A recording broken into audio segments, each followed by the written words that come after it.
stream. Um, just jump right into it. So Don McFeeters Ross asks, what's the best thing to get rid of spike protein?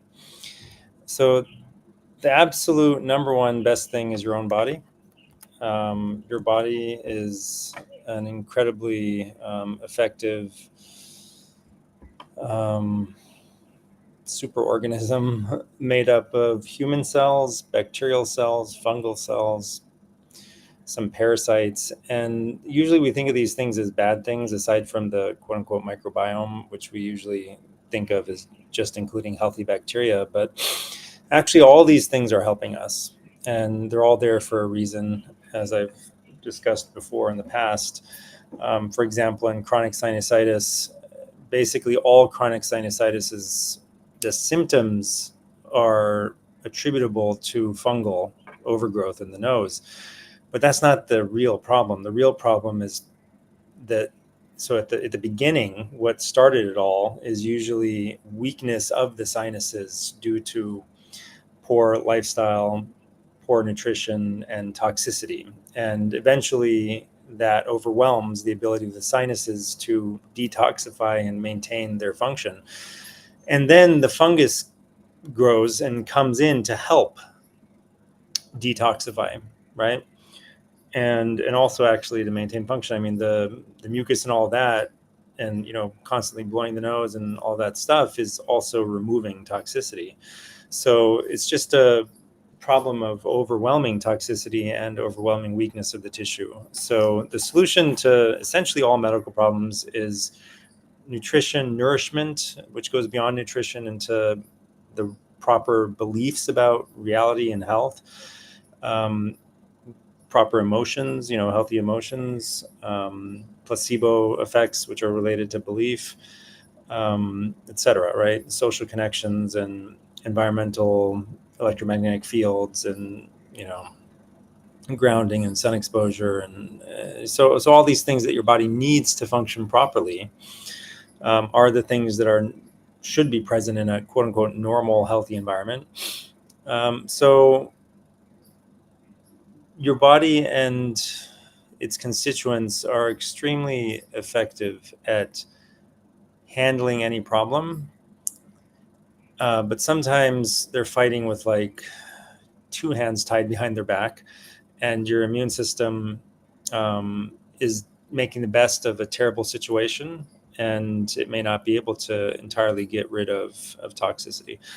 So basically, getting back to the question, the best thing to get rid of spike is to optimize your own immune system, and it will take care of the problem. It will break down spike. It'll expel it into the urine, etc.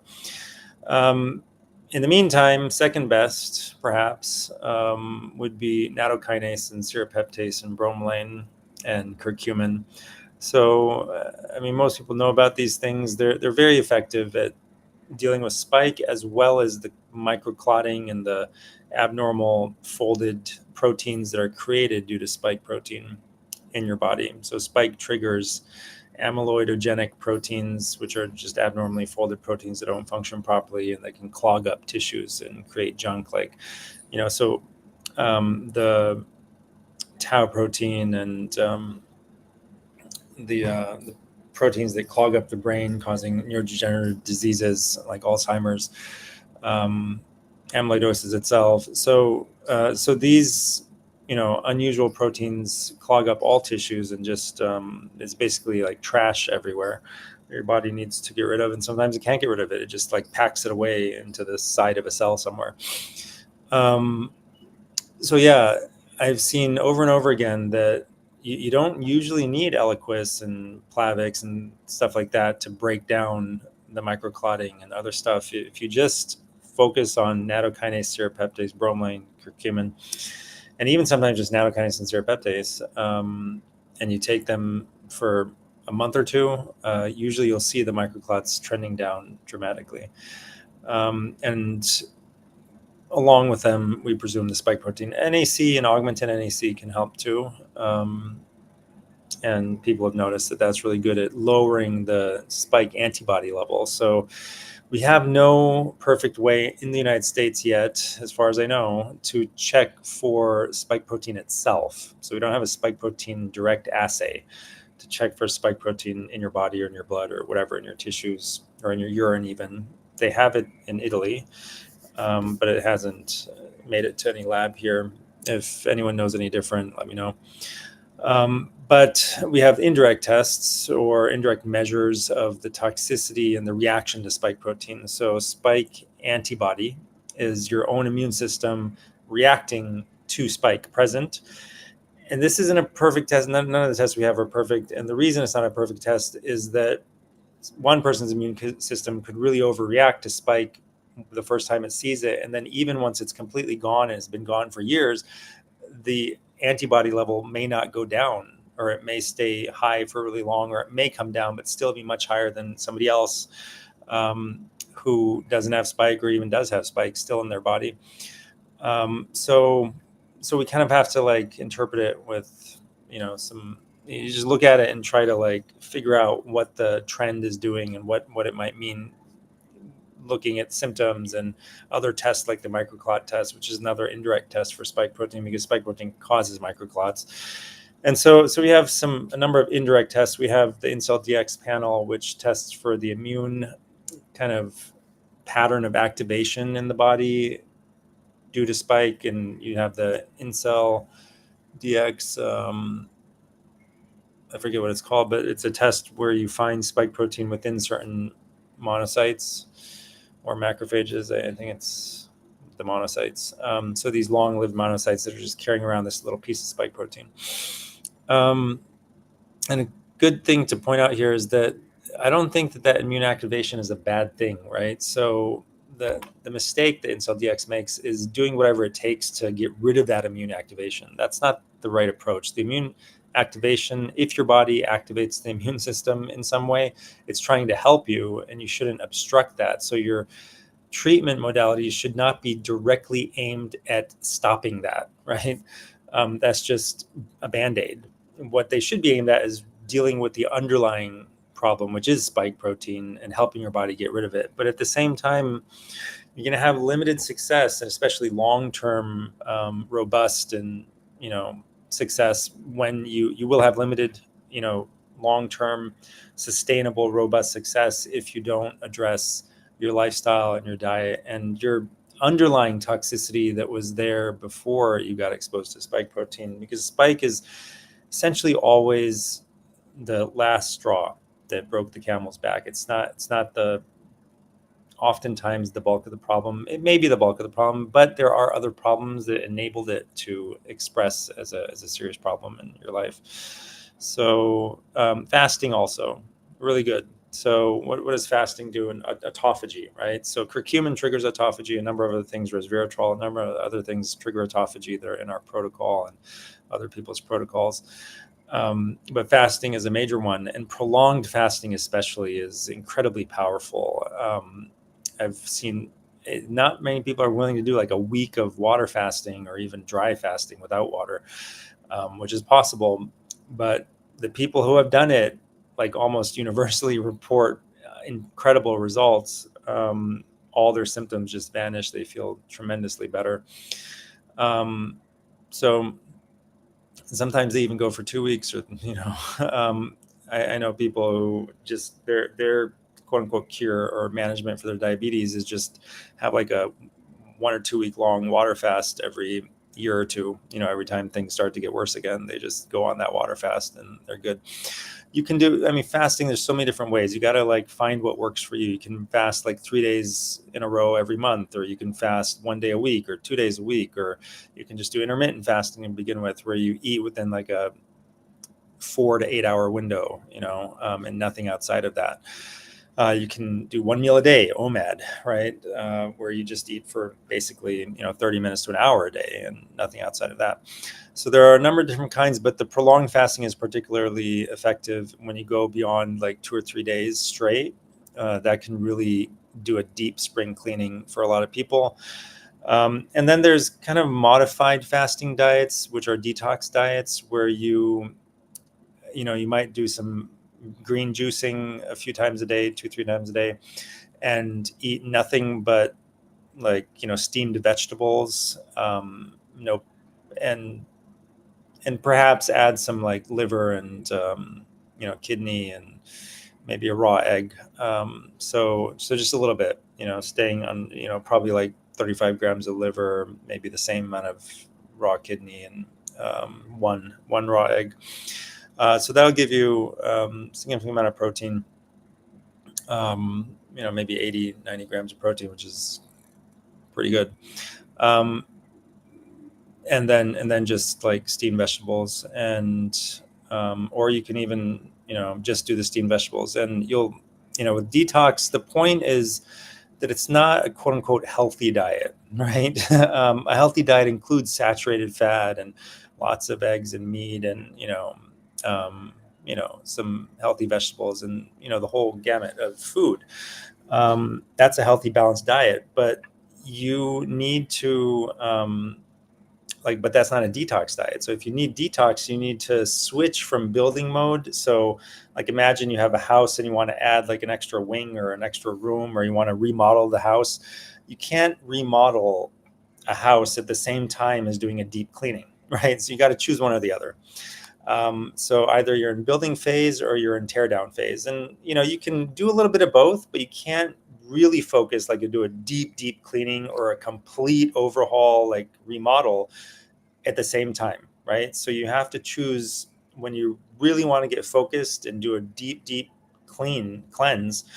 You have to just focus on that, and you have to switch off the building mode, which means basically minimize the protein and the fat, and just the low carb, super low carb vegetables, like they're barely, like almost 0 calories. It's just to like fill your stomach essentially and give you some phytonutrients.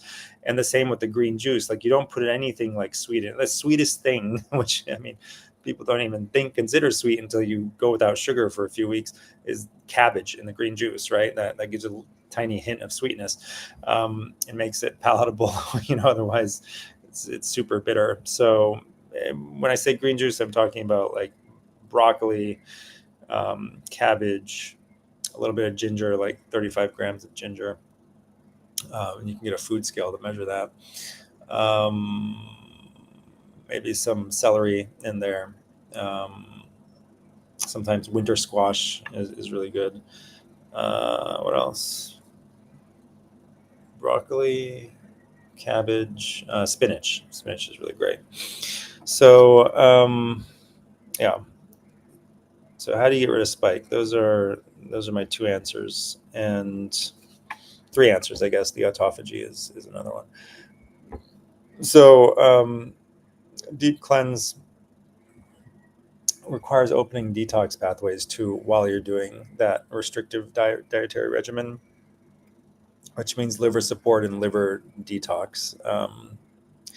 Sounds crazy to a lot of people, but it's been around for a long time, probably over 100 years now, the coffee enema.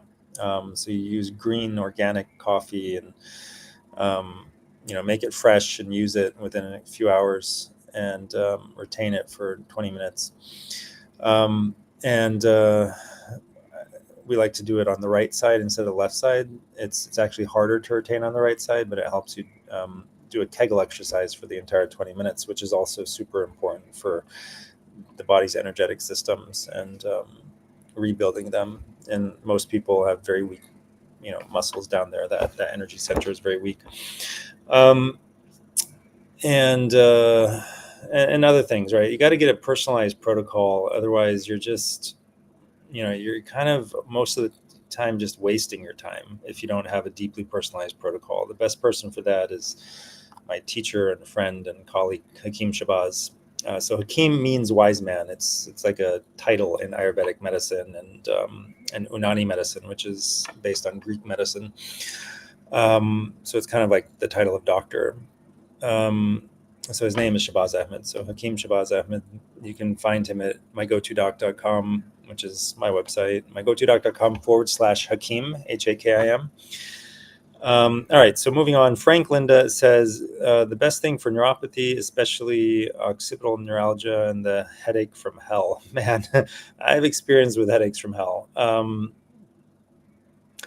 So there's this device. What is it? Let me just look it up. It used to be called the knuckle.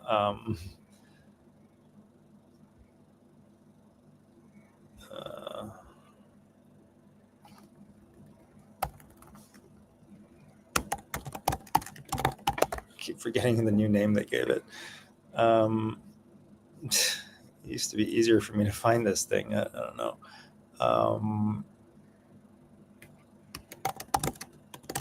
It's from Aletha, I think. It's called the Range now, formerly the Knuckle without a K on it. It was an Nuckle. Anyway, now it's called the Range. It's from alethahealth.com, Aletha health.com. What it does is it stimulates the gates of consciousness, acupressure points, which are basically these depressions at the base of your skull on both sides. You can press them with your fingers, but it's not very easy to sustain that for like 20, 30 minutes, which is what it takes to relieve the headache for most people. Something I wouldn't recommend, but I've heard is very effective, from that doctor in South Africa who got a little bit famous during COVID. Forget his name, but he was treating people in his front yard, and now I think he's being attacked by the medical board. Anyway, great guy.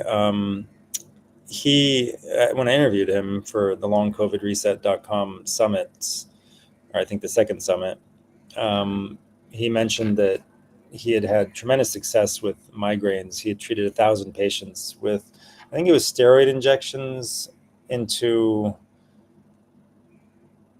perhaps the occipital nerve, but in the back of the neck.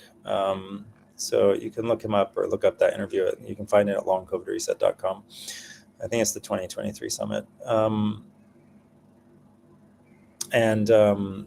So I would go for the root cause of the problem, right? So things like that are kind of like superficial, but in his experience, that the headaches don't come back after that one shot thing.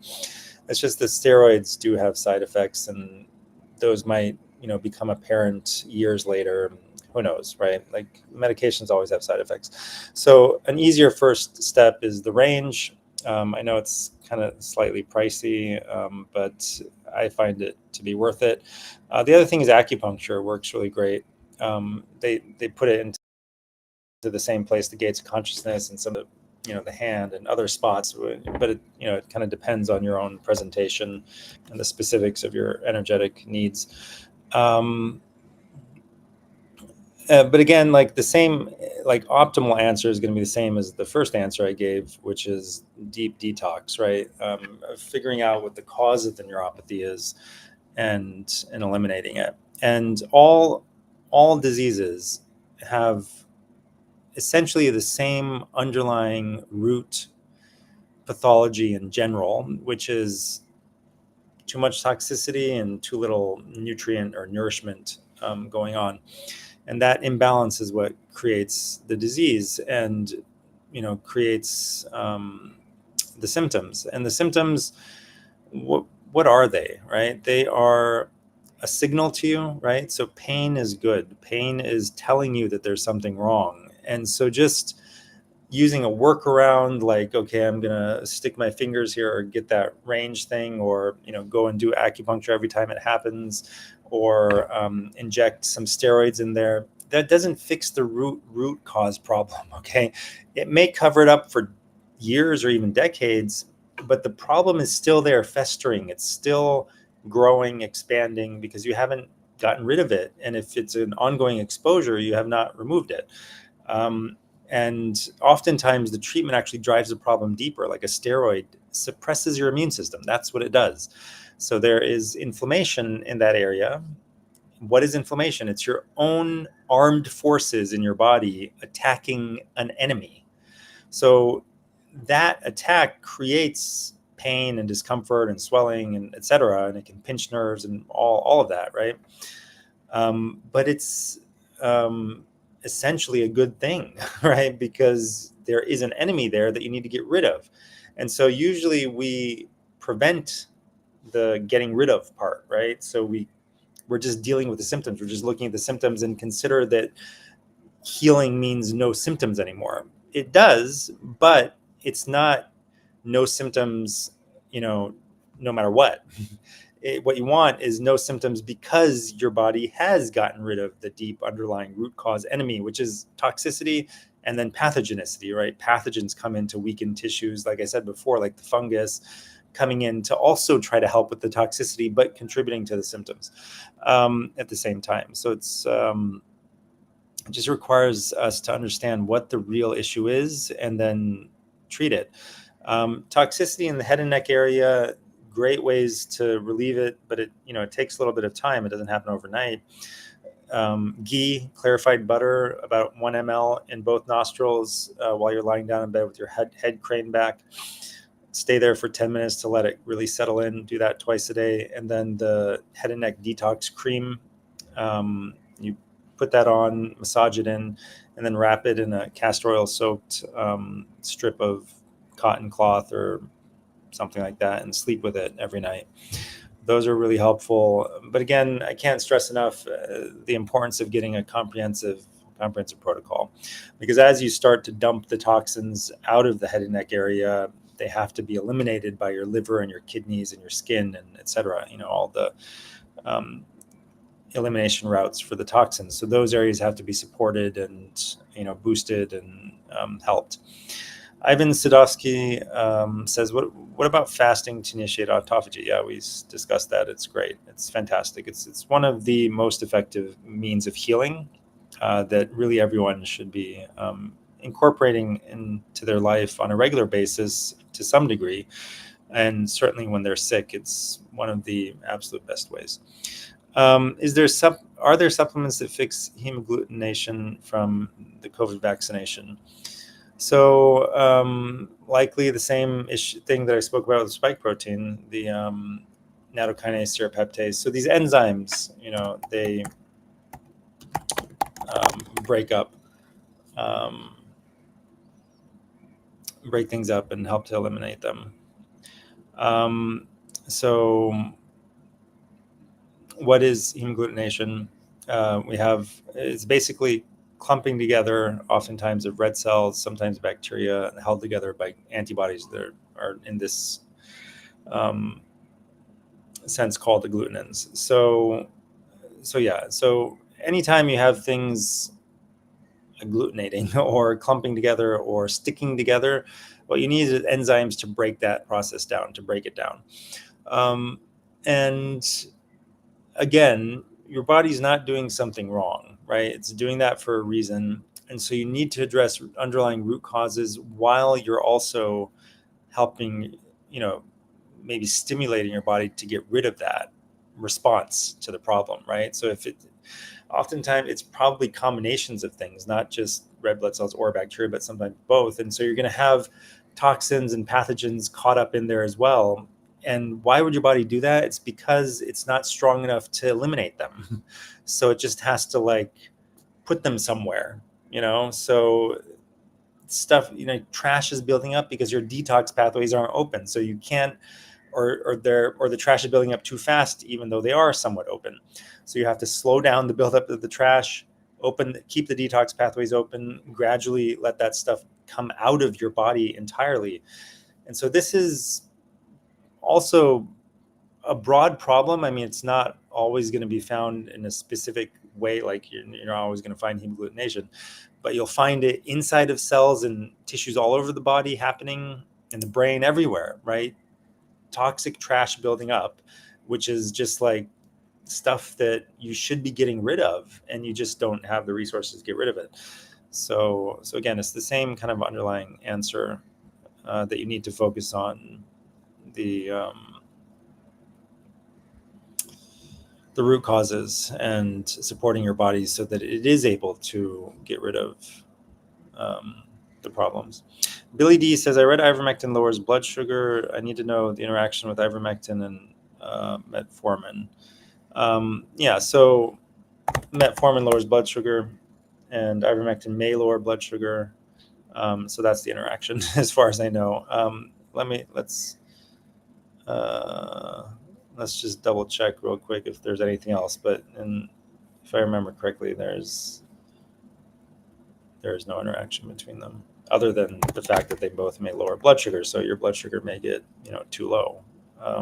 Although that's typically not a problem with metformin, and typically not a big problem with ivermectin. But obviously, when two things do the same thing, you can have effects, additive effects in some cases. But if that were the case, I would just stop the metformin if you need the ivermectin, because you don't really need the metformin, and I wouldn't take it for like anti-aging effects or something. There's just not enough convincing data that's safe long term. And so anyway, the other thing is obviously treat the diabetes if you have it, or the insulin resistance, which almost everyone in the modern world has, unfortunately. I hear about dirty electricity when plugging in the grounding sheet to an outlet. Any truth in that? Yeah, there is some truth. So it's best to check if you have dirty electricity in your outlets. So the reason that's the case is that, electromagnetic fields are not just present in the wires, but if you have two wires near each other, the fields radiate, right? So if there are spikes, the dirty electricity, like voltage spikes in one wire that's connected to electricity, and then there's a grounding wire nearby, which there will be. Usually they're going to be close to each other, especially when they go into the socket.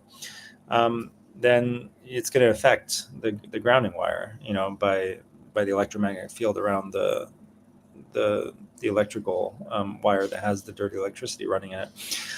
Grounding itself helps with that. So if all the outlets are grounded and all the appliances in the home and everything is properly grounded, then that helps to decrease dirty electricity. But you can buy meters to check dirty electricity. I think there's a way to check it with an AM radio.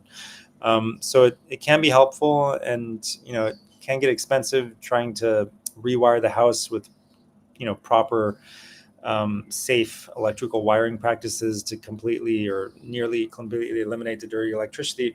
And the other option is you get these dirty electricity filters. I think Greenwave sells some, and then there's this the older company, I think associated maybe with Samuel Milham, has slightly more expensive ones. It's just that I've heard at least of one case of a house fire that appeared to be started by the dirty electricity filter. So that's a big caveat. It's not worth dying in a house fire. So if you're going to have them, definitely have smoke alarms, and I don't know, just be careful.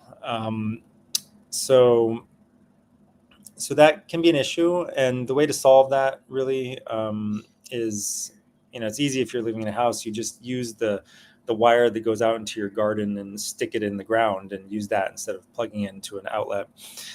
The other concern is like if a lightning strike, happens to hit your house, which, it's extremely rare, but, some people get freaked out by these eventualities and possibilities, despite it being like, probably more dangerous to fly in an airplane, or especially drive in a car, which is even more dangerous than an airplane, or even swim in the ocean. But yeah, so if there was a sudden surge of like really high levels, from a lightning strike, then that can also affect the grounding outlet.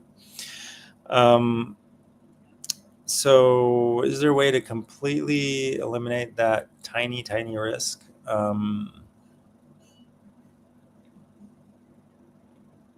don't know. It doesn't seem like it would be that much of a risk for a lightning strike, nearby if you're plugged into the actual ground, right? Like if you've driven a stake into the earth. But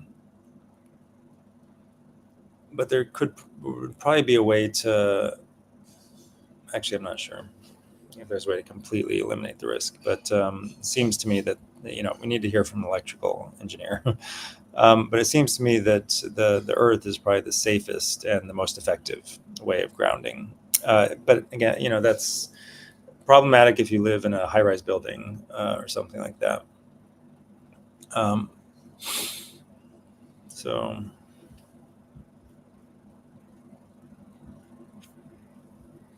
all right, let me just get back to I was supposed to look up the interactions just to confirm.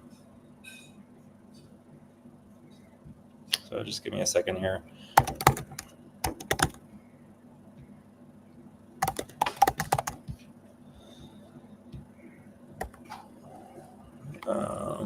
Yeah, there's no interactions of risk level A or greater identified, so they don't even consider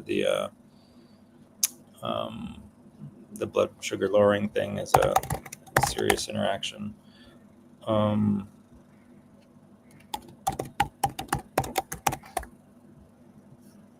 Let me also see if that's actually listed in the.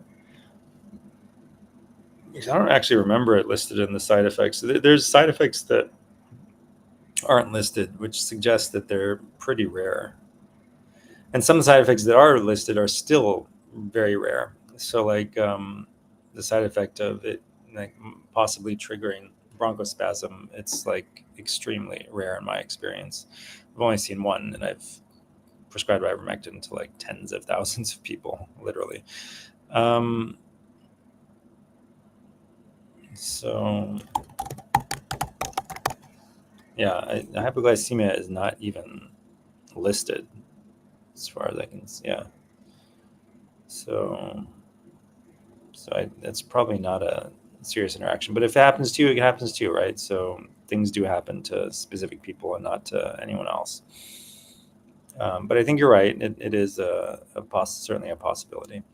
And it might be a good sign, right? It might be fixing insulin resistance. And, as long as it doesn't happen in, just with nothing else present, right? That would be completely pathological. But what I mean is that, like, if you do have insulin resistance, and most people do, and or diabetes, full blown diabetes, or prediabetes, then and you're taking something for it, then the ivermectin might replace that thing, and it might be addressing the underlying root cause issues, inflammation or dysfunction, autoimmunity, etc. Should you ground every night? Yes, absolutely. I think it's really important for optimizing sleep, and we just, if you think about things from an evolutionary or intelligent design perspective, we were essentially designed for an environment where we were nearly always grounded to some extent, and we were in that environment for, depending on what you believe or suspect, based on quote unquote scientific research and or your religious beliefs, thousands or hundreds of thousands of years, and that's the environment humans are optimized for. They're optimized for a source of electrons outside of food, so they're optimized to get free electrons from the earth, and also through the lungs by breathing in, the fresh air in like a forest environment. Although not all humans, I guess, had access to that, right? Some of our ancestors spent a lot of time in deserts, but I think the most important, free electron source was the earth, and it essentially works as an antioxidant. What an antioxidant does is it donates free electrons from itself to areas where there's a lack of free electrons in your body due to oxidative stress and inflammation. So that's what that inflammation is. It's essentially a lack of electrons. And so the earth is this like gigantic antioxidant, basically, that's outside of you, but that when you connect with it, the free electrons flow into you. So it's literally electricity flowing from the earth into you, which is a little bit confusing because when we think of ground, we think of like, an electrical ground and an outlet. We think of electricity going from our home into the ground, which is the case because the voltage and whatever is higher in electrical appliances than it is in a human body. So we run on electricity just the way an appliance runs on electricity. It's just that the voltage is much, it's like tiny compared to the appliance.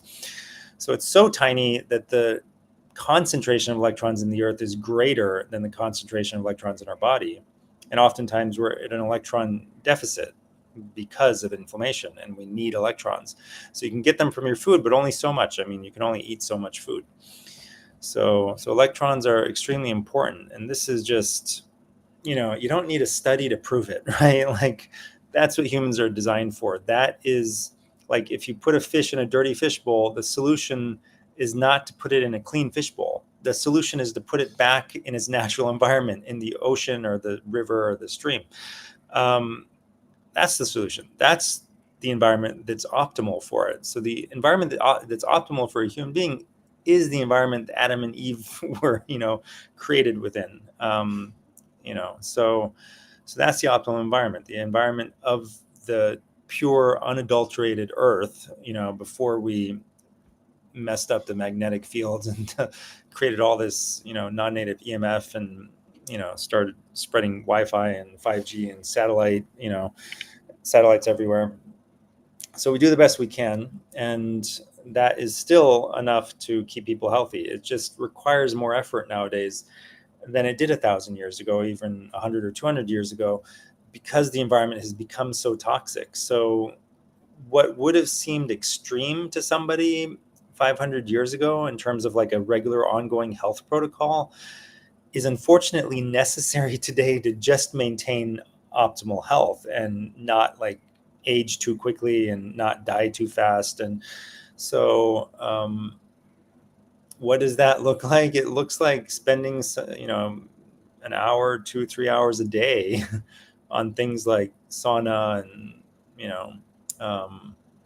breath work to relax your body in the midst of this onslaught of toxicity, and etc.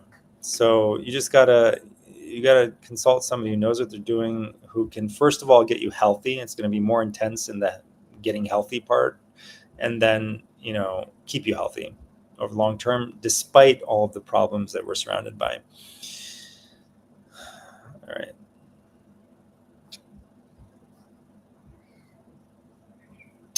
Cindy Josh Hammer, a friend of our channel and our practice. She's a nurse who got better from long COVID under our care.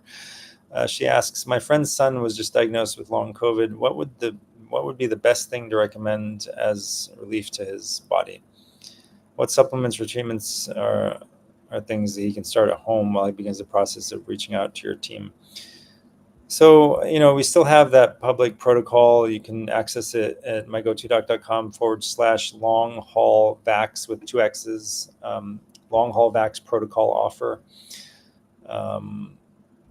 So head over there and you can see the protocol that's been around for a while. That's a generic protocol that, in my mind, it does include lifestyle things and stuff like that, but it's not, in my mind, the optimal approach. The optimal approach is to talk to my partner, Hakeem Shabazz, at mygotodoc.com/Hakeem, which is spelled Hakim, and get a truly deeply personalized protocol. But that protocol is usually pretty difficult for most people. So you got to be really dedicated, and first of all, dedicated to natural healing, because it's going to be all natural, and open-minded, because he's going to tell you to do some slightly weird things, and patient, because it'll take 2 to 3 months to really, really properly do it, and it'll take probably 3 hours plus per day, and the various things you have to do. And if you really examine your life, most people will realize that they waste 3 hours a day doing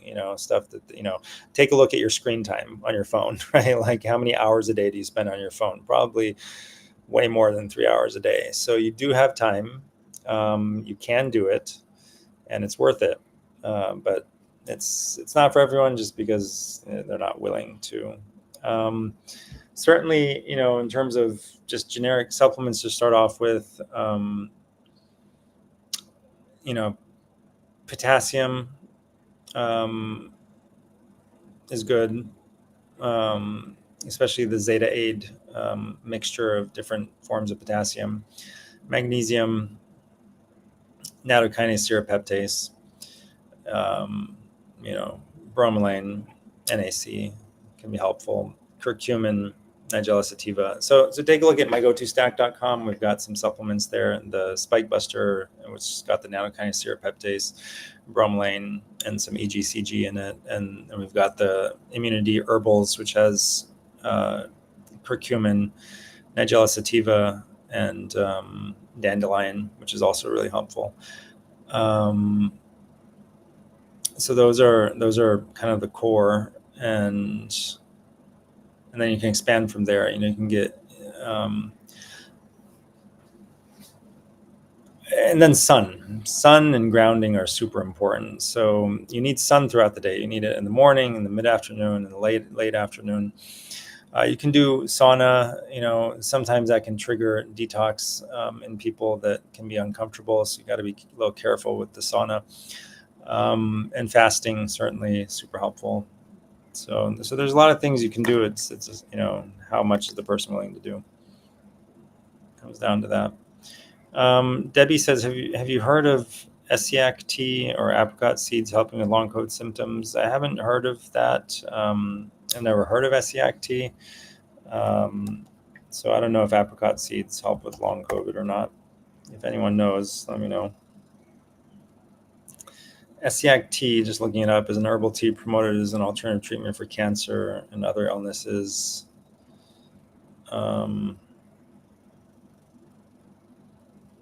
Claimed to improve immunity, increase detox, and decrease inflammation. So has potent anti-inflammatory and immune-boosting properties. So it sounds like it probably would help. In 1922, nurse Renee Casey first introduced Essiac tea to the world. She presented it as an alternative treatment for cancer. The story goes that she had a patient who claimed Essiac tea cured their breast cancer.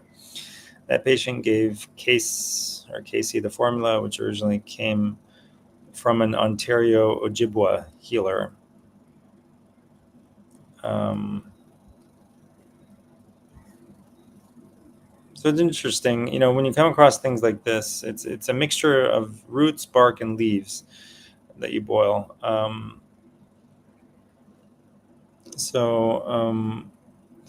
With herbal medicine, oftentimes the herbal formulas, the combination formulas are specific to a particular patient. They're not like broadly generalizable. Sometimes they can be, but not always. So, in this case, with something like this, it could be extremely beneficial for the right person and do nothing or even harm the wrong person. It depends on where their energetic imbalances are and what's going on in their particular body. And herbal healers will be able to determine, the right prescription for the right person. And so, SEACT may be something to be careful with because that Ojibwa healer gave it to a specific person. He didn't release it to the world as like, okay, and everyone started drinking Essiac tea. All right.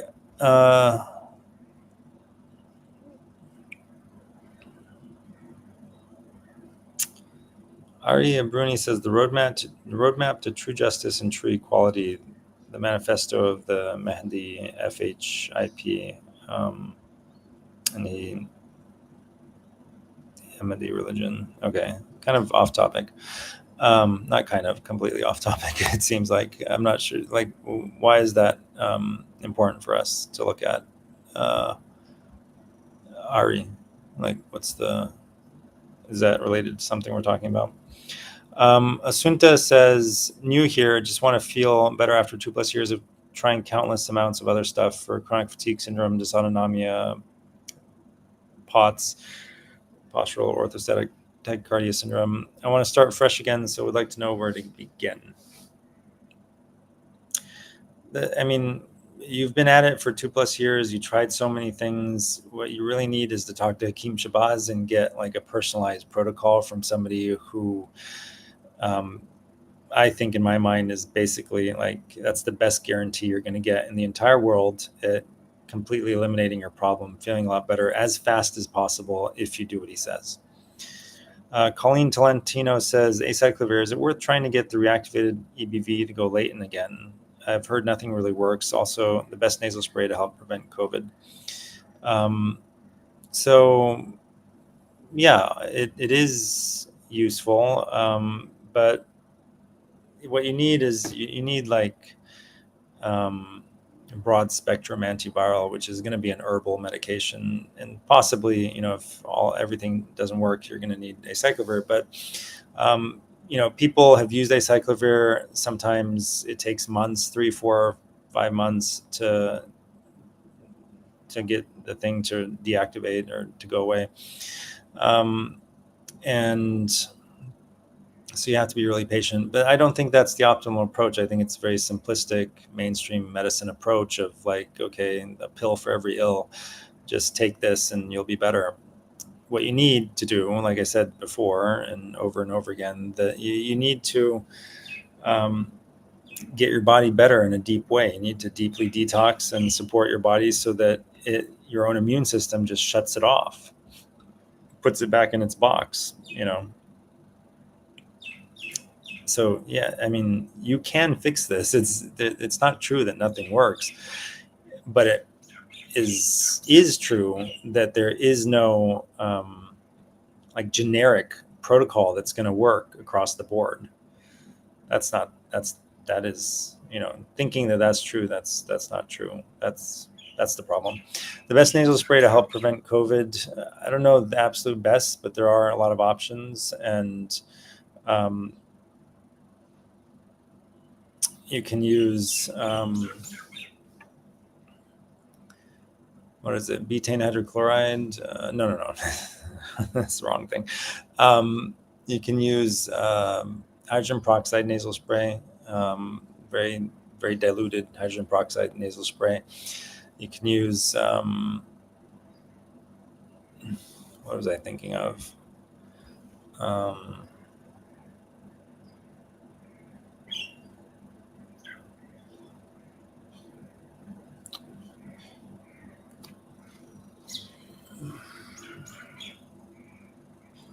Sorry, I can't remember the name of this thing.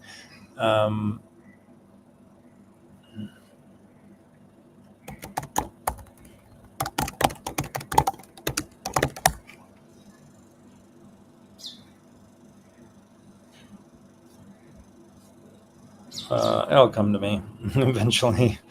So hydrogen peroxide works really well. The other thing, it's not a nose spray, but a copper wand. So you just kind of get this long copper wand and like sweep your nose. You can also do it to your mouth. You can also put the hydrogen peroxide and swish it around your mouth. The FLCCC at flccc.net also has some suggestions for nose spray or nasal rinses. And one of the most effective ways is to use a neti pot nasal sinus rinse of where the water, and just like it's just a normal saline rinse, it's just a saltwater rinse, goes through all of your sinuses and comes out the other nostril. And so that is incredibly effective for preventing, especially preventing COVID.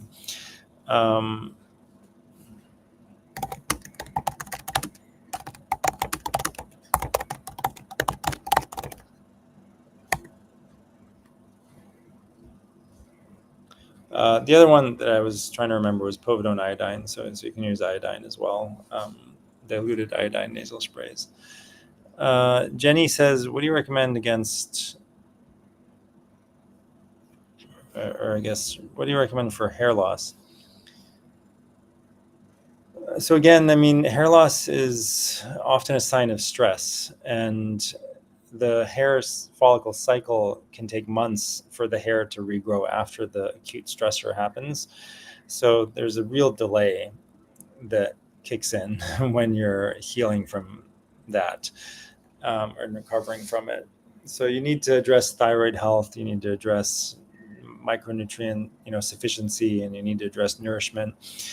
And you need to address things like, sun exposure. Just like you just need a generally healthy lifestyle that gives you everything you need, and then removing toxicity. So eliminating things like vegetable seed oils that are just hyper-inflammatory and harmful for every part of your body, including your hair.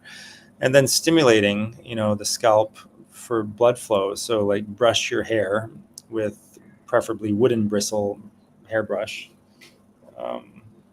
Something that you can use. So I have this wooden hairbrush. It's got wooden bristles, and brush it 100 times a day at least. And certainly sunlight is really beneficial. So infrared, which is 55% of sunlight. You can get caps and stuff that have infrared shining onto your head, and that they work. but you can just also just go outside.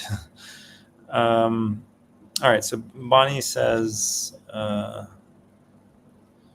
lost my hearing within 7 days of the second jab. An MRI showed no reason, but showed cysts on the pituitary and sinus something. And also have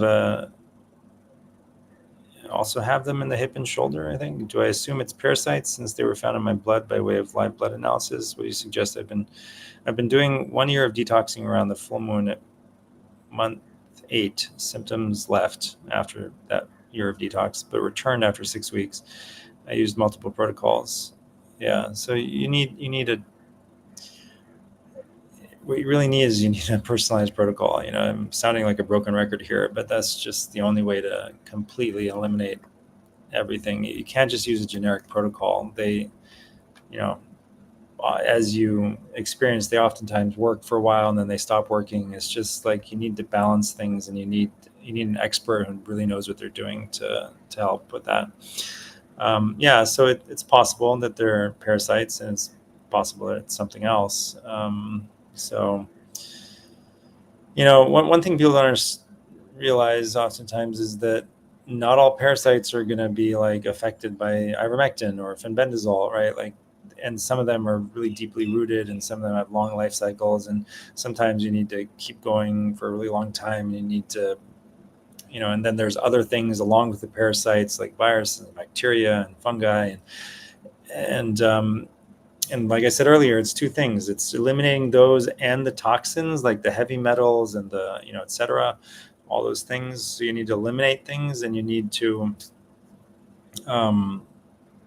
support at the same time, and you need to open up detox channels. So it sounds simple, but there will be specific differences for everyone, for specific people, that make all the difference, right? So you can, and diet is probably of primary importance. Like, you're going to have to do a lot of other things that'll take a lot of time, but if you don't have the diet dialed in and stick to it, the other stuff is secondary. Even though you have to commit to that stuff too, the diet is really, really important. So you can't just, you got to do the work. You got to stick to the diet. Chanel Maman says, I'm struggling with vertigo, and I read on this Facebook page that it's something a lot of people are struggling with after they've been infected. It seems like no one really has answers, and it's very disruptive to our daily lives. What can we do for some relief with the dizziness and vertigo? So you need head and neck detox. Get that head and neck detox cream. And hopefully we can put the link in the show notes and in the chat. Let me see if I can find the link.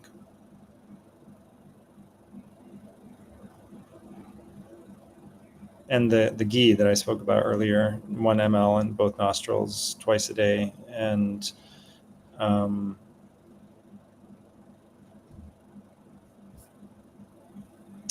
leave it in for 10 minutes with your head craned back, on your back. Just looking up the brain detox cream.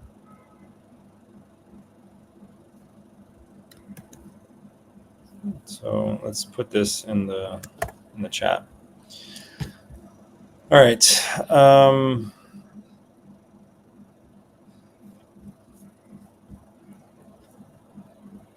Good to see 575 people have joined the live stream so far from Twitter usually, right? Yeah, from Twitter. One person joined from my GoToDoc. What does that mean? What channel is my GoToDoc on? That's on YouTube, I guess. Cool. All right. If you guys don't have any questions, I think that's about it. We'll wrap up, and I'll see you guys again next week, Wednesday, approximately the same time. Definitely the same place, hopefully, unless we get canceled somewhere. And just as an update on me, I am doing a detox myself now, and it takes about 3 hours a day plus. It's about 3 hours in the morning, and then at night there's a little bit that I also have to do, maybe 15, 20 minutes. And I've seen benefits almost basically immediately. Some benefits for like psychological benefits. I was way less emotionally reactive, like 99.9% less emotionally reactive from the first day, which is crazy. I mean, I guess it was like, it couldn't have been like the physical effects. Maybe it was, but it seemed to be more a result of just committing to doing something difficult to benefit myself, help to like shift the energy. And yeah, it was pretty remarkable. And then, I have some spots of psoriasis. They started getting a lot better. I mean, they were pretty inflamed, or at least one spot was pretty inflamed because I had been picking at it and, scraping it and scratching it. And that within a week or so just completely calmed down, and now it doesn't bother me at all. And I lost a significant amount of weight. I've been doing it for a couple of weeks now. Probably lost 14 pounds in the 14 days. And so that's definitely a part of detox. You're going to lose weight if you do it right. And just feel, just better in general and more spry. I mean, I noticed that like I had been kind of hesitating jumping down from this height of perhaps like 4 feet or something, this thing I climb over. So I'm still with my parents, and they live in a apartment building, and so I'll go up on the roof sometimes and sit outside with like a folding desk that I have stored up there in the sun and do some work. And in order to get to the spot I want to use, I have to climb over this thing. And so like in the last few days, I was like, just suddenly felt like jumping down without, instead of clambering down. So there are definitely benefits, and yeah, mood is like way better. And just like my interpersonal relationships have improved a lot from just being way less reactive. So I highly recommend getting a personalized detox program and get it going, and you'll feel, worlds of difference, usually pretty fast if you really fully commit to it. All right, everyone. Thank you so much for watching. Please like and subscribe and share. It really helps to, get the information out there so that more people know about it. So many people don't realize that you can heal from essentially anything. You can heal from long COVID completely. You can heal from vaccine injuries, especially. You can heal from anything, and you just need to know what to do. You just, the AC is like dripping water. So that's so important. So if you benefited from watching this, then please pay it forward by simply sharing it with other people, and by liking it and subscribing to the channel if you're watching it on a channel. Looks like one more question. Hello, Doc. Do you think if a person lives near an oil field, would this cause issues in your lungs? Yeah, it can cause issues. A lot of people are exposed to a lot of toxic chemicals due to where they live. So some people live in a community where they spray pesticides all over the place, once a month or whatever. And that's like just terrible. It's really bad. You can mitigate it. You can like reverse the effects. But if you're really sick, it is helpful to leave that area. It can help. It can help you get better, but it's not absolutely necessary. You can get better despite it. It's just going to take some focused effort. So yeah, I don't know all the details about like oil fields, how they work, but it seems like there's probably more pollution around an oil field than not, than there is in other places. But I'm not an expert on that issue. I really am not sure. It might affect the groundwater, right? I don't know. Are they fracking? What are they doing? It might, depending on how much heavy machinery is out there, just the smog coming out of the machinery. And is there something specific, are they, yeah, I don't know. it's outside my expertise, but it's possible. So I don't know. Maybe I might have said likely in the beginning. It's possible as far as I can tell. AC Flower says, thank you so much for taking the time with us. You're welcome. He's talking about near the open flames. Yeah. So if they're flaring, I mean, what's happening? There's going to be some of that getting into the atmosphere, but probably diluted pretty quickly, right? So it doesn't seem like it should be much of a problem. The flares of the methane or I think it's the methane they flare, and other like gases that they flare off. What do you know about energy from crystals? How about in drinking water? I don't know much about it, but I think it's a real thing. So everything has an energetic frequency, and it affects the body's own frequencies. You can get a lot of. There's one person I think I also interviewed for the second Long Code Reset Summit who was talking about magnets and how amazingly helpful they were. But yeah, I'm not an expert on crystals at all. There are some I've heard of that can be helpful for mitigating electromagnetic fields and toxicity from EMFs. And stones and crystals, etc. They can, if you know what you're doing, they can probably help with anything. But I don't know how potent those effects are. It's not something that we focus on. All right. Thanks very much. Much appreciated. You're welcome. All right, everyone. Thank you again for watching. Have a good night. All right. Bye-bye.